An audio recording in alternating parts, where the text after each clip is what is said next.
honestly, guys notice it more when you're out winning games, right? If Cleveland starts off in a bad start, they're not doing well, and all of a sudden Shedeur or Dillon Gabriel are doing well in 7-on-7, they're throwing dimes, and practice drills, the number one defense can't stop them. People take notice of that, and the more that the players see it, they're gonna then the comments start happening over the lunch table. They start happening throughout the building, and that's when the pressure really will get severe. The Cleveland Browns were focused on resolving their quarterback situation until Jason Kelce made pointed comments that triggered a strong reaction from ownership. The response inside the organization was immediate and intense. What exactly did Kelce say that has the dog pound on edge and the front office under pressure? We've seen that miserable game by the Cleveland Browns. So they throw Joe Flacco in there, and I like Joe Flacco. He did good, but they gave him the resource of all the first-team guys. Then they throw Dillon Gabriel in there with first teams and second teams. So Dillon always is getting protected. The same thing again, they gave this scrub max protection on every play. Yeah, he completed some passes, but let's talk about his mistakes. He's still inconsistent with his throws, but he at least had max protection. The Cleveland Browns continue to be defined by inconsistency and avoidable setbacks. Even as fans hoped the organization had turned a corner, Jason Kelce, fresh off retirement, offered a direct critique that reignited doubts about the team's direction. His remarks implied the franchise's structure and decision-making remain unstable and recent progress may not hold. The takeaway for leadership is straightforward. Identify core issues, align on a coherent plan, and execute with discipline. For supporters, it's another sign that the problems run deeper than a single season. They throw Shadeur Sanders in there with the lowest cab drivers you couldn't even get on 5th Street. And I'm pissed off, bro, because the play calling was abysmal. Look, even if you don't like Shedeur, Shedeur didn't even get a chance to be trash. Even if you think Shedeur is garbage, he didn't even get a chance to be garbage. That's how awful the offensive line was. Kevin Stefanski still doesn't want to give Shedeur second strings and first strings reps. Why is that? Browns ownership's response shifted from measured to urgent. The pattern is familiar in Cleveland. The team once treated Johnny Manziel as a franchise solution, retained Hugh Jackson for a second year despite results, and invested heavily in Deshaun Watson through a costly trade and contract. These decisions reflect aggressive but poorly aligned planning. The outcome has been continued instability instead of sustained progress. That this was the guy that they wanted to start. He's seasoned, he's experienced, he still has a big-time arm, even at his age, and they open with the Cincinnati Bengals. They wanted that experienced guy. He was always going to be the guy. They were not going to start Dillon Gabriel or Shadeur Sanders in week 1. Kenny Pickett had a hamstring injury. It makes it easy to go with Joe Flacco. And the question isn't and wasn't going to be who's the starter in Cleveland. The question is, who's going to be the backup in Cleveland? Who's going to be the number 2 quarterback when they open the season against these Bengals? Fans still show up season after season, expecting improvement and bracing for setbacks. The usual pattern has been early optimism followed by a gradual collapse. But last season was different. For a sustained stretch, the Browns looked organized and competitive, resembling a functioning team. Couple days, 3 days until roster cutdowns, how do you feel about that? Do you feel like you belong here on this team?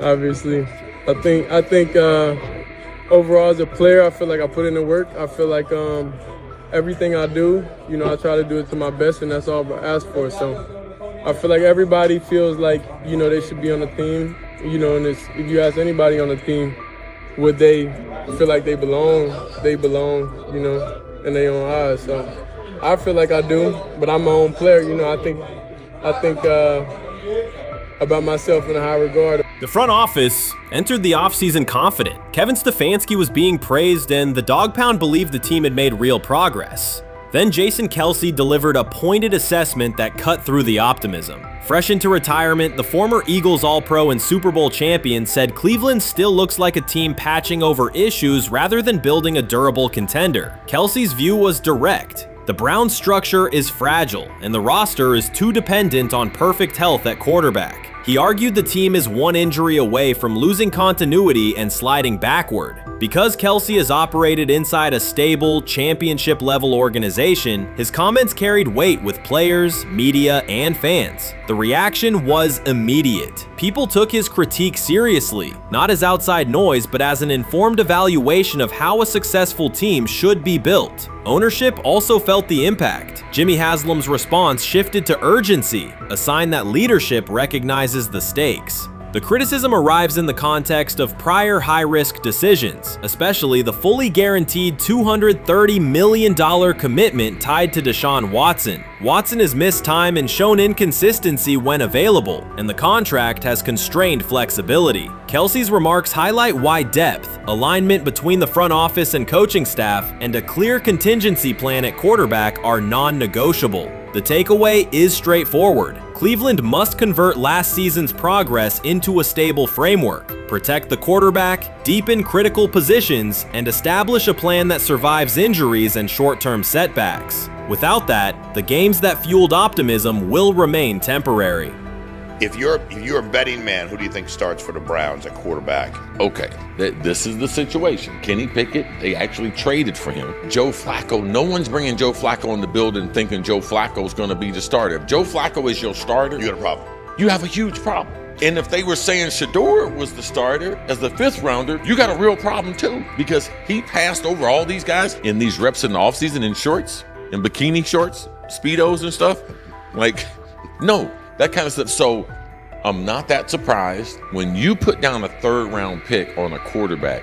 You do believe he has a certain skill set. Jason Kelce stated the obvious. Cleveland committed to a quarterback who hasn't played at an elite level in years, and Joe Flacco's playoff run didn't change the long-term outlook. Ownership appeared more upset that the criticism was public than by the substance of the critique. Many fans agreed. They've seen this pattern before. Rosters age, injuries are inevitable, and when a single contract dominates the cap, one setback at quarterback can undermine the entire season. Kelce's broader point was about structure. The Browns prioritized the high-cost, uncertain starter over depth and contingency. The late-season surge masked issues that remain: limited cap flexibility, thin depth at key positions, and an offense that lacks a credible plan B.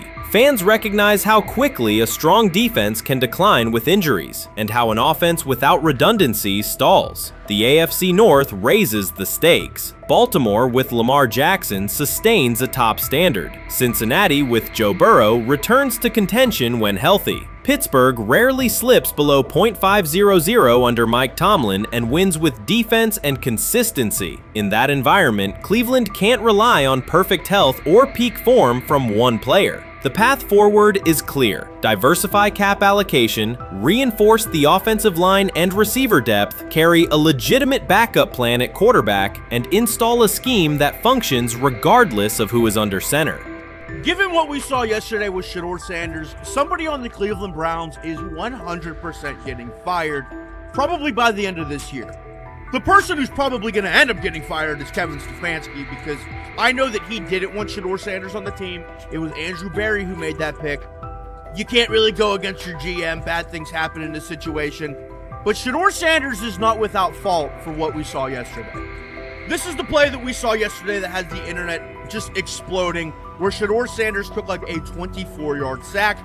Half of the internet is saying that this is all Kevin Stefanski's fault. Cleveland showed progress last season, but the underlying concerns remain. Jason Kelce highlighted them directly. The Browns' long-term plan is fragile, cap-constrained, and overly dependent on perfect health at quarterback. His comments focused attention on structural issues, roster depth, continuity in coaching, and a sustainable offensive approach, rather than a single hot streak. That criticism resonated because it reflected what many around the league already see. Ownership's reaction underscored the sensitivity. Jimmy Haslam has presided over frequent coaching and quarterback changes, and external scrutiny carries weight when it comes from a respected veteran with championship experience. Kelce's remarks reinforce that last year's Joe Flacco stretch was a short-term solution, not a foundation. The team still needs a durable plan that can withstand injuries and inconsistency. The practical takeaway is clear: stabilize the system, diversify cap cap usage and build depth at key positions so the offense functions regardless of who is under center. That includes a coherent development pathway for younger talent such as Shadeur Sanders, with defined practice reps, protection, and scheme alignment. Kelce didn't say anything outrageous. He articulated the gap between a brief surge and a credible long-term contender. I have the faith of a mustard seed.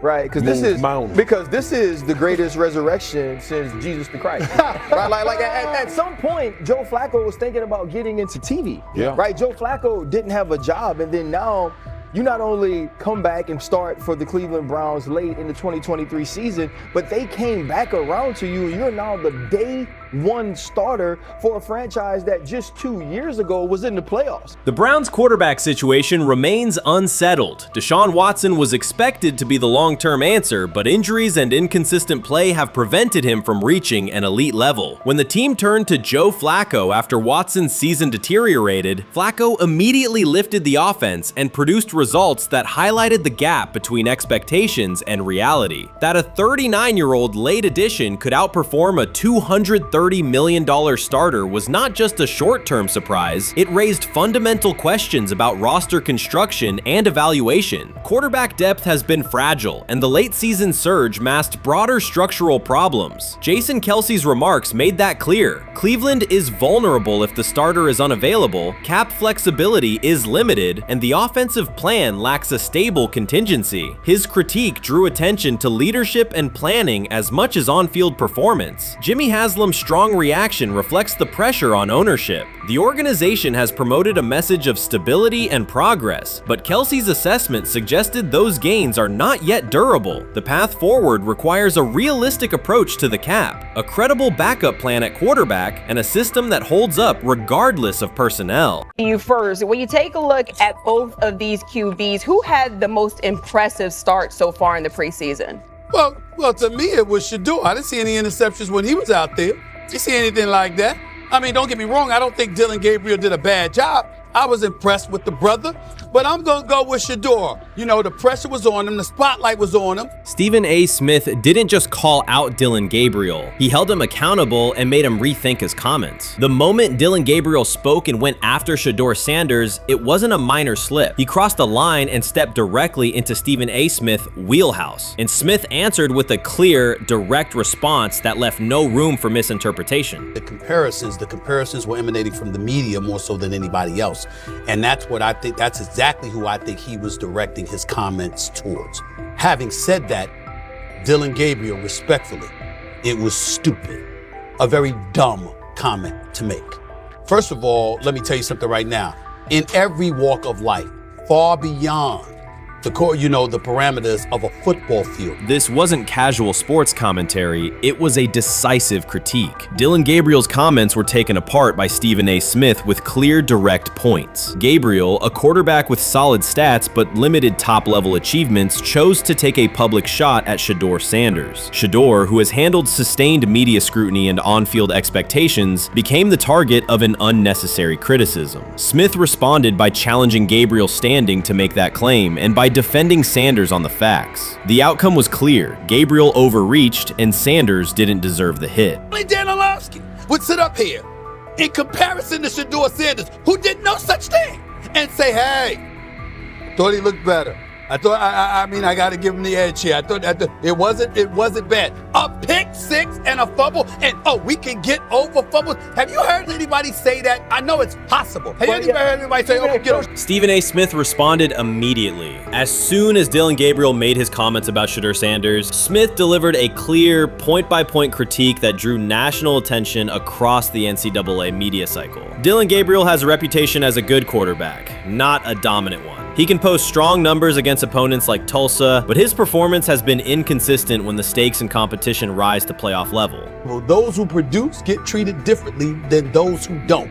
What he said echoes the mentality of all of America practically, and most certainly the world, as we see things being globalized more and more every day. It was a stupid, idiotic, immature comment because clearly you were feeling the heat because a lot of people was talking about how Shedeur should be QB. Dillon Gabriel is a capable quarterback, but not a standout. Even so, he chose to talk down to Shadeur Sanders, a quarterback who has navigated constant scrutiny and pressure and still represents the future of a program that was struggling before he arrived. The comparison was weak. The criticism was unnecessary. Stephen A. Smith recognized that and dismantled Gabriel's argument with a clear, direct response. How the Browns react to this, how the locker room reacts to this, how Shedeur reacts to this, because it was a clear shot at Shedeur. But let's say Dillon Gabriel's talking about the media. How could you be a brand new quarterback in the NFL and the first time you get behind a mic after your first game, you throw the media under the bus?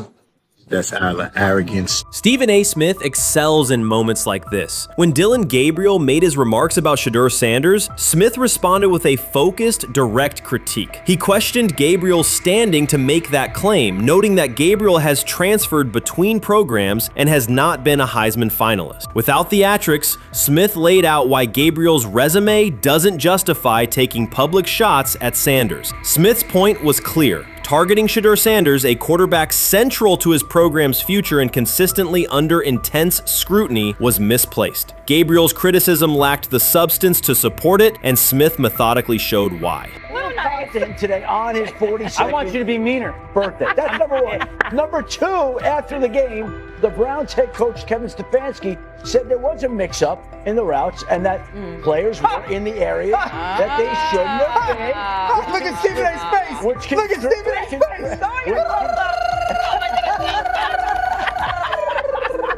Look at his face. Stephen A. Oh my Lord. The strength of Stephen A. Smith's response was that he didn't just address Gabriel's remarks. He challenged the image around him. Dillon Gabriel often presents himself as an overlooked contender ready to surprise. But the reality is that his profile hasn't commanded broad attention. It's a clear reminder that not every opinion carries equal weight. In defending Shedeur Sanders, Stephen A. was direct and precise. Shedeur isn't just a quarterback. He is Deion Sanders' son, which subjects him to scrutiny far beyond anything Gabriel has faced. Even under that pressure, Shedeur has maintained his composure, shown confidence, and delivered in key moments that helped revive a program many had written off. Stupidity, all of it. I thought it was a clear shot at Shedeur due to the fact that his Oregon coach threw a shot at Coach Prime and Shedeur during their meeting at Colorado last year. But you know what? The cream rises to the top. Let's see what happens this week. I see a lot of the media talking about they think it was about the media and not about Shedeur.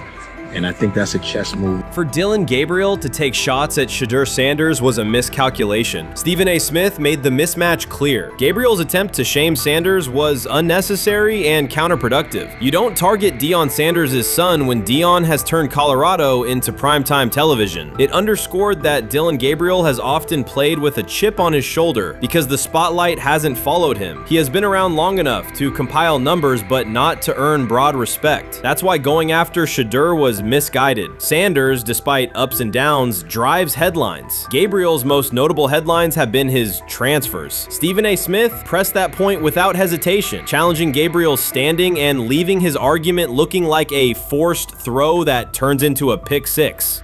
You know what? Still needs to thank me a little bit more for that restaurant I treated him and his family to because it was big time and stop embarrassing me by going places and trying to use coupons. That's how pathetic he is. The point is that yeah, a pick six and a fumble is usually considered a bad day. Stephen A. Smith didn't need to raise his voice to make the point. He presented Dillon Gabriel as a player whose talk outpaces his resume and defended Shedeur Sanders with clear comparisons. That's why he called Gabriel out so directly. The comparison wasn't just unfair, it was forced. Now look at Gabriel's record. The numbers are solid and he can win against average defenses, but the resume lacks defining markers. There's no sustained Heisman contention, no late season surge that reshaped the national picture, and no postseason moment that cements a legacy. The track track record reflects steady production, not top-tier impact. That's the gap Smith underscored. Gabriel's criticism of Shadeur Sanders wasn't supported by what he has accomplished, while Sanders continues to carry a program under constant scrutiny. Let's see someone who step up and make some plays out there. Ain't no way. Gabriel Ain't no way. You're not built like that. No way. And this one is picked off and going back the other way. Oh my God, why did you stop playing? Now it's a foot race. And that is that. They told me bust out my AP. Perfect timing. H-time, we about to get legendary. Shedeur star the next game, baby. Shout out Dylan though, you know what I'm saying? Bro, I love you, my heart. What am I bigger than cheese, bro? You know what I'm saying? But Shedeur got it. Shadeur Sanders is a national brand who draws viewers for both performance and result. Dylan Gabriel's attempt to diminish him read as resentment. And Stephen A. Smith called out the insecurity and lack of awareness directly. Colorado under Deion Sanders is prime time, and Shedeur sits at the center of that spotlight. If Gabriel expected the sports world to agree while he took a shot at Shedeur, he misread the moment. Smith dismantled the argument and questioned the credibility behind it. Gabriel will move on. He'll keep playing, give interviews, and have fans, but this exchange will trail his media profile as a reminder of a misstep. It's a clear example of a resume that doesn't justify taking public aim at a quarterback carrying that level of scrutiny and responsibility. For the Cleveland Browns preseason game today is that the way that some white folks watched Shadeur Sanders last week is the way that some black folks were watching Dylan Gabriel today. And it's not Dylan Gabriel for Dylan Gabriel's sake. Most folks don't have a problem with Dylan Gabriel. It's what he represents, which is the disrespect of a black person for no other apparent reason than they are a confident black person. Dylan Gabriel thought he was aiming up. Instead, he was placed back among quarterbacks who are good but not great. Stephen A. Smith made the central point. Dylan Gabriel doesn't shape the conversation. Sports are about narrative as much as numbers, and Gabriel's story doesn't move the culture, while Shedeur Sanders does. Smith highlighted that contrast clearly. By the end, Gabriel's credibility had taken a measurable hit. The critique was decisive and sent a broader message to any player considering public shots at Shedeur Sanders. If you step into that debate, you will be held to a higher standard and your resume will be tested. Dylan Gabriel learned that the hard way. So the Shedeur Sanders, I want to talk about this. So here's a prime example. Shedeur Sanders, they had 3-day mini camp for the Cleveland Browns. And now Jimmy Haslam actually has some money. The Bengals owners and the Rooneys are near the bottom of the league in net worth. But what the Browns have is what I would call the Buffalo Bills used to have this years ago, pre-Josh Allen. What are Browns veterans saying about Shedeur Sanders behind closed doors? According to internal discussions, the feedback goes beyond casual praise. Several veterans describe his performance as franchise level. Private locker room conversations compare his command of the offense to established starters. And one senior assistant reportedly called him Sunday ready after a single walkthrough. The consensus is that front office staff and coaches have taken serious notice. Inside the Browns facility, informal conversations circulate among players and coaches. These remarks carry significant weight in personnel evaluations and often influence practice rotations. When veterans speak this strongly, the message typically reaches decision makers quickly, especially during roster planning. In short, the internal perception of Sanders is already affecting how the staff views the current quarterback depth chart. Browns vets kind of weigh in on Shadeur Sanders and how he's been since he arrived in Cleveland, in Pound Town. And I think it's very, very important that we discuss it, because it'd be really easy for these vets to, this wasn't like a on the record interviews. This is just kind of back channels into what the vets are saying, the rumors, but the sources telling us.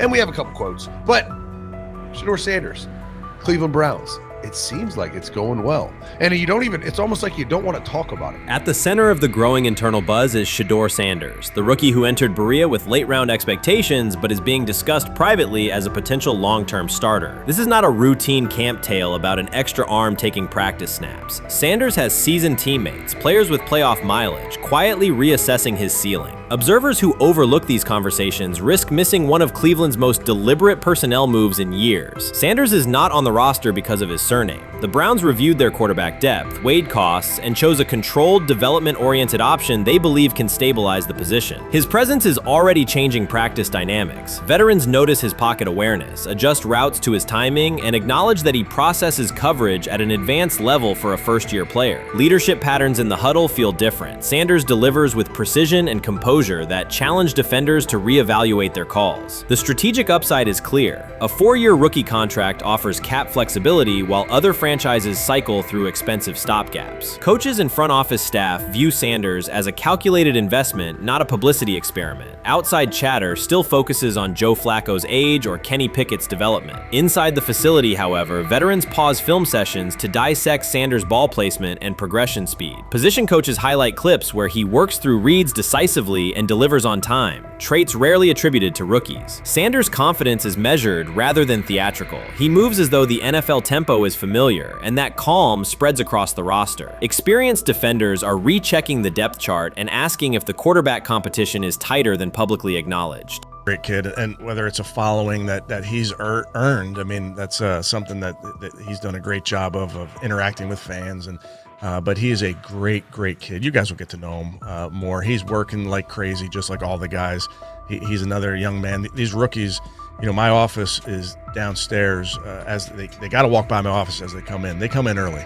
And Shedeur, just like all those guys, he's in there early. He's getting his work done. He has not yet secured the starting job. Evaluations so far come only from brief practice periods, no comeback drives, no national headlines, just steady execution in shorts and helmets. In a league that celebrates splashy debuts, Shadeur Sanders is earning trust rep by rep. Veterans typically withhold judgment until late in camp, yet several are already studying his footwork and timing, which suggests genuine respect. Inside the building, coaches sense that the Browns may have finally found a stabilizing presence at quarterback. Cleveland's recent history underscores why this matters. The team has started 9 quarterbacks over the past 2 seasons, an indicator of instability rather than depth. Sanders arrives with composure, arm strength, and a well-known surname, so any sign of readiness is magnified. Financial context also plays a role. The Browns are allocating a significant portion of the salary cap to Deshaun Watson, whose performance has not matched that investment. To manage costs, the front office signed 4 additional quarterbacks on low-impact contracts. Together, they account for far less than Watson's annual cap figure. If Sanders continues on his current trajectory, that structure could give Cleveland both competitive clarity and much-needed financial flexibility.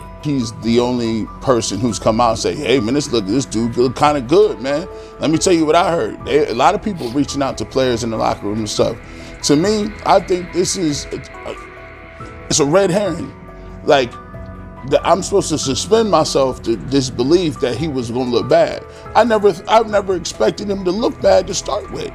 The 5th round quarterback stuff, that's involving perceptions, pre-draft analysis, and other teams. Cleveland's veterans have endured every kind of quarterback turmoil, poor reads, major injuries, shaken confidence, and sideline disputes. When a young quarterback like Shadeur Sanders steps in and appears composed rather than overwhelmed, people notice. The attention comes not just from coaches and reporters, but from the linemen and defensive leaders who have watched previous backups struggle. They are not exchanging doubts, they are sharing nods of approval. Sanders demonstrates instinctive pocket awareness, reliable accuracy, and steady poise, qualities that quickly circulate through team conversations. After years of instability under center, the Browns need someone who can remain calm and effective deep into the season. Although expectations have fallen over time, genuine interest is growing. Praise is coming from teammates who rarely commend anyone unless his performance demands it. Rich Eisen addressed the armchair analysts and online critics head-on. Shedeur Sanders just received his opportunity, and the backlash arrived immediately. Eisen responded with a clear, point-by-point case explaining why the criticism misses the mark. If you thought Shadeur's rise was rapid, Eisen's analysis puts it in proper context. Here's what he laid out on air. Already speaking in Cleveland high schools. Weekend after, flying out immediately to get to work. But his character's terrible, right? You know, and listen, oh, he interviewed bad, you know. According to who? The New York Giants? No offense, Bert. The same New York Giants that gave Daniel Jones a huge contract and let Saquon Barkley out the door, that's the intel we're trusting here? That was for him to celebrate. He just made, I mean, look, he put in work in college. He had the privilege of being coached by his father, which we all would love and do. Turned around not 1 but 2 programs in college football. And then literally for any athlete, being drafted at the highest level is a success story in itself. Rich Eisen delivered a direct response to the critics. He addressed the online claims reducing Shedeur Sanders to Deion Sanders' son instead of evaluating him as a quarterback on merit. Eisen challenged those assumptions and refocused the discussion on performance, preparation, and opportunity. Say Kenny Pickett had strained his hamstring.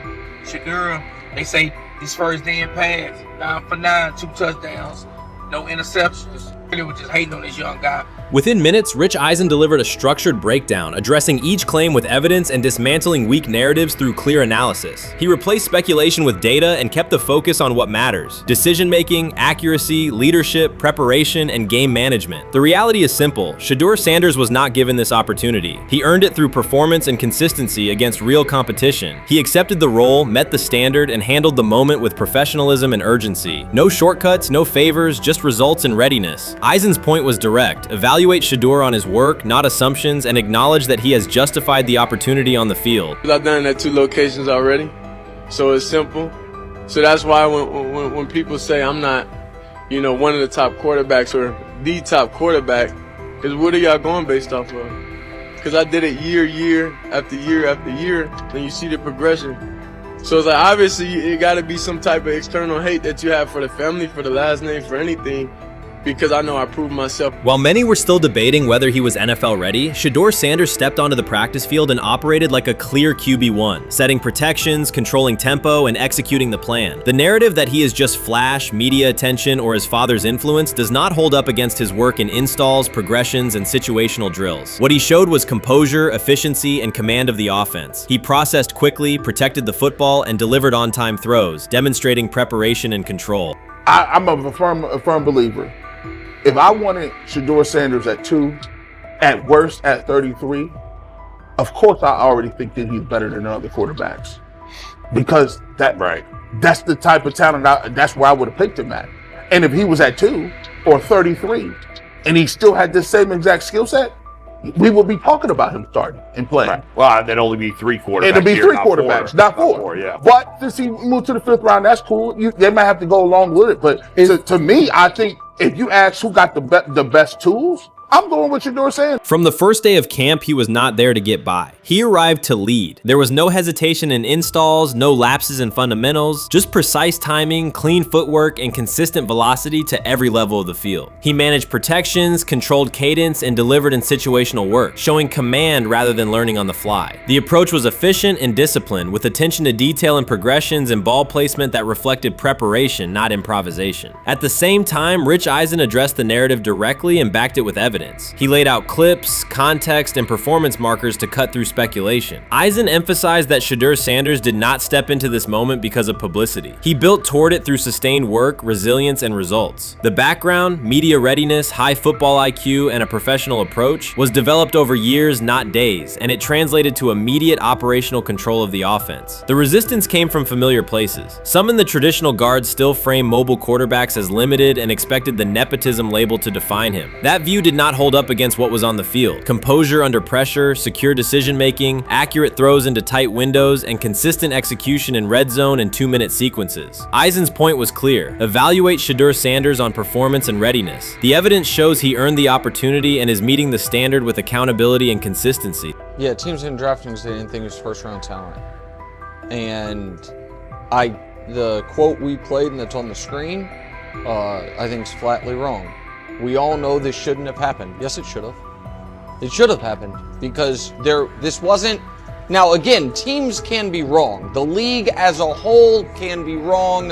Hell, the Baltimore Ravens drafted a 25-year-old tight end before they drafted Lamar Jackson in the same draft. The die is not cast on who Shadeur Sanders. He stated it plainly. This is not a celebrity appearance. This is a quarterback with pocket presence, leadership, and decision-making that stands on its own. You either show it or you settle into a backup role. Shadeur Sanders is not auditioning. He is establishing himself as the starter. When the opportunity arrived, whether through injury, trade, or depth chart changes, Shedeur was prepared and delivered. He did not hesitate. He executed the offense and finished drives. As others tried to catch up to what they were seeing, Rich Eisen reinforced the same message he has been repeating: evaluate the work. Camp reports have been consistently positive, but the important shift is how the performance is being received. Casual attendees who came to observe left talking about Shadeur's command and poise. Detailed observers focused on his pre-snap reads, protection checks, and audibles, highlighting the mechanics, timing, and ball placement that support efficient, controlled play.